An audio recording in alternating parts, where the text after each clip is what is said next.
अस्सलामु अलैकुम वरहमतुल्लाहि वबरकातुहू। नाज़रीन मोहतरम, आज की इस वीडियो में हम आपके लिए लेकर आए हैं एक ऐसा वाक़या जो शायद आपको हैरान कर देगा, चौंका देगा। जी हाँ नाज़रीन मोहतरम, आज की इस वीडियो में हम आपके लिए वो वाक़या लेकर आए हैं कि जब हज़रत अस्वद को चोरी करने की कोशिश की गई। हज़रत अस्वद की चोरी का वाक़या जो आज से पहले शायद ही आपने सुना होगा, तो मेरी आपसे मोतबाना गुजारिश है कि इस वाक़े को मुकम्मल तरीके से समझने के लिए इस वीडियो को एंड तक ज़रूर देखें। और अगर अभी तक आपने हमारे चैनल तारीख़ औलिया को सब्सक्राइब नहीं किया है तो उसे भी सब्सक्राइब कर दीजिए और पास में दिए गए बेल आइकन पर भी क्लिक कर दीजिए ताकि हमारे आने वाले हर नई वीडियो की नोटिफिकेशन आप सब तक पहुँचती रहे। मोहतरम नाज़रीन किराम, जैसा कि आप और हम सब जानते हैं कि हजर अस्वद एक ऐसा मुक़द्दस और कीमती पत्थर है जिसे हुज़ूर नबी मुकर्रम सल्लल्लाहु ताला अलैहि वसल्लम की निस्बत भी हासिल है। और इस पत्थर को चूमने की वजह यही है कि आप नबी करीम सल्लल्लाहु ताला अलैहि वसल्लम ने भी इसे बोसा दिया है और इसी वजह से तमाम तर मुसलमान इसे चूमते हैं।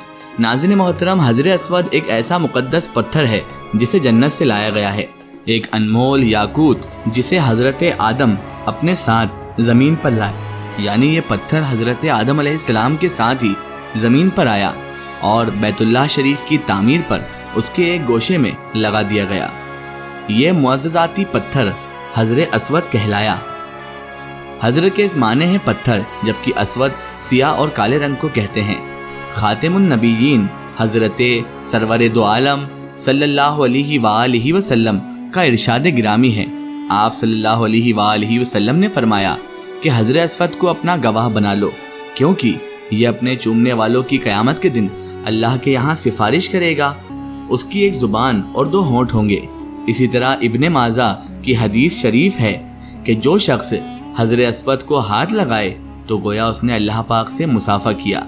इब्ने माजा 2957, अल तरगीब व अल तरतीब 268। इसी तरह नाज़रीन मोहतरम, नबी करीम रसूल अकरम सल्लल्लाहु अलैहि वसल्लम ने फरमाया कि हजर अस्वद और मुकाम इब्राहीम दो जन्नती याकूत हैं। हज़रत मोहम्मद मुस्तफ़ा सल्लल्लाहु अलैहि वसल्लम आगे फरमाते हैं कि अगर अल्लाह तबारक व ताला इनकी रोशनी को ख़त्म ना करता तो ये पूरी ज़मीन को रोशन कर देते। तिरमिज़ी 857। ये एक अजीब करिश्माती पत्थर है कि जिसमें अल्लाह तबारक व ताला ने इंसानों के गुनाह जज्ब करने की भी कुव्वत रखी है। इस बारे में आखिरी नबी हज़रत मोहम्मद मुस्तफ़ा सल्लल्लाहु अलैहि वसल्लम फरमाते हैं और उनकी हदीस मुबारका है कि जिस वक्त हजर अस्वद जन्नत से आया तो वो दूध से ज़्यादा सफ़ेद था, फिर इंसानों के गुनाह ने उसे सियाह कर दिया। तिरमिज़ी 877 नंबर हदीस। इसके फ़ज़ाइल और औसाफ में हुज़ूर नबी मुकर्रम हज़रत मोहम्मद मुस्तफ़ा सल्लल्लाहु अलैहि वसल्लम के बहुत सारे इरशादात और हदीस मुबारका तारीख़ की किताबों की जीनत बने हुए हैं। लेकिन जन्नत का ये अनमोल मोती, आली मर्तबत, मुक़द्दस व मुतबर्रिक याकूत गर्दिश अय्याम की सितम रानियों से भी महफूज ना रह सका। मुतादद बार इसकी अजमत को फसाक व फिजार जालिमों ने तार तार किया, बारहा हवादिसात का शिकार हुआ और इसके नाज़नीन बदन पर कितनी ही मर्तबा ज़ख्म आए। ये पाक पत्थर हज़रत आदम अलैहिस्सलाम के ज़माने से लेकर हज़रत नूह अलैहिस्सलाम तक काबा शरीफ के उसी गोशे में रहा। फिर जब तूफ़ान नूह बरपा हुआ तो हज़रत जिब्राईल अलैहिस्सलाम ने अमानतन इस पत्थर को जबल अबी कैश में रख दिया, जो कि हज़रत इब्राहीम अलैहिस्सलाम के ज़माने तक वहाँ ही रहा। फिर जब अल्लाह तबारक व ताला के हुक्म से हज़रत इब्राहीम अलैहिस्सलाम ने हज़रत जिब्राईल अलैहिस्सलाम की निशानदेही पर बैतुल्लाह शरीफ की तामीर की तो हज़रत जिब्राईल अलैहिस्सलाम ने ही उस पत्थर को अबी कैश नामी पहाड़ से निकाल कर और हज़रत इब्राहीम अलैहिस्सलाम की खिदमत में पेश कर दिया।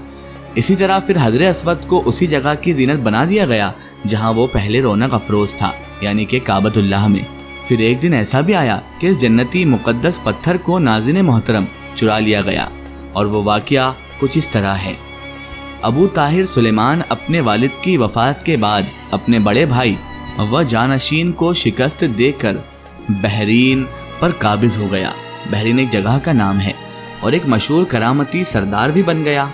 और एक मशहूर करामती सरदार बनकर उसने सबसे जलील काम जो तारीख़ में शिया तरीन लिखा गया है वो ये है कि मक्का मुकर्रमा की पाक ज़मीन पर वो हमला आवर हो गया।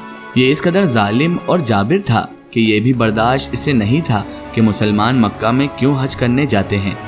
317 हिजरी को उसने मक्का मुकर्रमा में बहरीन की एक बड़ी फ़ौज के साथ مکہ مکرمہ پر حملہ کر دیا۔ مکہ میں بے دریغ لوگوں کو شہید کیا گیا۔ اس نے 30,000 لوگوں کو شہید کیا گیا۔ ان 30,000 لوگوں کو شہید کیا، جن میں 1700 حاجی اور 700 طواف کرنے والے بھی شہید ہو گئے۔ ان سے یہ سارا کھیل میزاب رحمت یعنی کعبہ شریف پرنالہ جو سونے کا تھا اکھاڑنے، مقام ابراہیم اور حجر اسود کو چوری کرنے کے لیے کھیلا تھا۔